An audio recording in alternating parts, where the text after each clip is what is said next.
తెలంగాణ పట్ల వివక్ష కాదు కక్ష చూపిస్తున్నట్టుగా అనిపిస్తుంది. గతంలో కేంద్రంలో ఉండే ప్రభుత్వాలకు ప్రతిపక్ష పార్టీలు అధికారంలో ఉన్న రాష్ట్రాల పట్ల వివక్ష చూపిస్తారని చర్చ జరిగితే అది ఎట్లుంటుందో మాకు అర్థం కాలేదు. కానీ ఇప్పుడు నరేంద్ర మోడీ గారి ప్రభుత్వము వివక్ష కాదు కక్షాపూరితంగా తెలంగాణ ప్రజల పట్ల వ్యవహరించింది అని చెప్పి స్పష్టంగా మా ప్రభుత్వం భావిస్తున్నది. ఏపీ పునర్విభజన చట్టంలో భాగంగా ఆంధ్రప్రదేశ్కు రాజధాని నిర్మించడానికి, ఆంధ్రప్రదేశ్కు పోలవరం నిర్మించడానికి, ఆంధ్రప్రదేశ్లో వెనుకబడిన జిల్లాలకు నిధులను కేటాయించడానికి, ఎన్ని రకాలుగా ఆంధ్రప్రదేశ్కు నిధులను కేటాయించాలనో అన్నిటికీ ఆంధ్రప్రదేశ్ పునర్విభజన చట్టాన్ని ప్రస్తావిస్తూ ఆ నిధులు కేటాయించడానికి ఒక అవకాశంగా తీసుకున్నారు. ఆంధ్రప్రదేశ్కి ఇచ్చే నిధులను ఆంధ్రప్రదేశ్కు ఎందుకు ఇస్తున్నారని మేము అడగడం లేదు.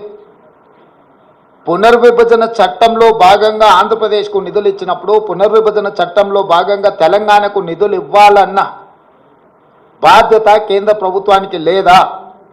అదే ఆంధ్రప్రదేశ్ పునర్విభజన చట్టంలో బయ్యారం ఉక్కు కర్మాగారం ఉంది, కాజీపేట రైల్వే కోచ్ ఫ్యాక్టరీ ఉంది, సాగునీటి ప్రాజెక్టులలో పాలమూరు రంగారెడ్డి ఎత్తిపోతలకు కేంద్ర ప్రభుత్వం పోలవరంకి ఏ విధంగా నిర్మాణానికి సహాయం అందిస్తున్నారో ఆ విధంగా నిధులను కేటాయించాలన్న ఆలోచన కానీ, అదేవిధంగా గిరిజన యూనివర్సిటీ 10 సంవత్సరాల తర్వాత ఇప్పుడు మొదలైన ములుగులో దాన్ని నిధుల విషయంలో కానీ, అదేవిధంగా మేము స్పష్టంగా ప్రధానమంత్రి గారిని కలిసి మీకు నమోమి గంగే ప్రాజెక్టు లాగానో సబర్మతి రివర్ ఫ్రంట్ లాగానో మీ గుజరాత్కు మీ ప్రాంతాలకు ఏ విధంగా అయితే మీరు నిధులను కేటాయించుకున్నారో ఆ విధంగా మూసీ రివర్ డెవలప్మెంట్ ఫ్రంట్కు నిధులు కేటాయించమని చెప్పి మేము అడగడం జరిగింది. విశ్వనగరంగా విస్తరిస్తున్న 5 ట్రిలియన్ ఎకానమీ అని పదే పదే చెప్పే నరేంద్ర మోడీ గారు మీ ఆలోచన ఈ దేశం 5 ట్రిలియన్ ఎకానమీకి చేర్చుకోవాలంటే భారతదేశంలో 5 మహానగరాలలో హైదరాబాద్ నగరం ఒకటి.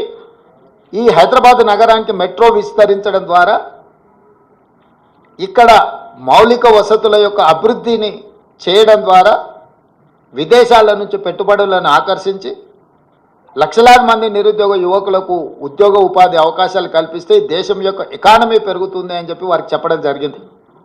కానీ మెట్రోకు కానీ మూసీ రివర్ డెవలప్మెంట్ ఫ్రంట్ విషయంలో కానీ RRR రీజనల్ రింగ్ రోడ్ విషయంలో కానీ ఏ విషయంలో కూడా ఈ బడ్జెట్లో ఒక్క రూపాయి కూడా తెలంగాణకు ఇవ్వడానికి ప్రయత్నం చేయలేదు. ఆనాడు యూపీఏ ప్రభుత్వంలో కేటాయించిన ITIR కారిడార్ను గతంలో తెలంగాణ అధికారంలో ఉన్న ప్రభుత్వము కేంద్ర ప్రభుత్వం ఇద్దరు వివక్ష వల్ల ITIR కారిడార్ను మరుగున పడిపోయింది. ITIR కారిడార్ వస్తే పెట్టుబడులు వస్తాయి, పెట్టుబడులతో పాటు IT రంగ నిపుణులకు వేలాది లక్షలాది ఉద్యోగాలు వస్తాయి, మీరు దానికి సంబంధించిన కార్యాచరణను కూడా చేపట్టండి అని చెప్పి కేంద్ర ప్రభుత్వానికి మేము విజ్ఞప్తి చేసినాం. ఈరోజు ITIR కారిడార్ గురించి ఎక్కడ ప్రస్తావన లేదు. ఈరోజు రైతులను ఆదుకోవడానికి ఒక ప్రత్యేక కార్యాచరణ ఏది తెలంగాణ రాష్ట్రానికి ఇవ్వలేదు. ఎడ్యుకేషన్ పట్ల కానీ, ఇరిగేషన్ పట్ల కానీ, హెల్త్ పట్ల కానీ, ఎంప్లాయ్మెంట్ పట్ల కానీ ఏ ఒక్క అంశంలో కూడా కేంద్ర ప్రభుత్వము తెలంగాణ యొక్క అభివృద్ధి కోసము ఆలోచన చెయ్యలేదు. ఈరోజు సబ్కా సాత్ సబ్కా వికాస్ అనేదైతే ఉందో ఈ స్లోగన్ బోగస్ అని చెప్పి బీజేపీ నిరూపించింది.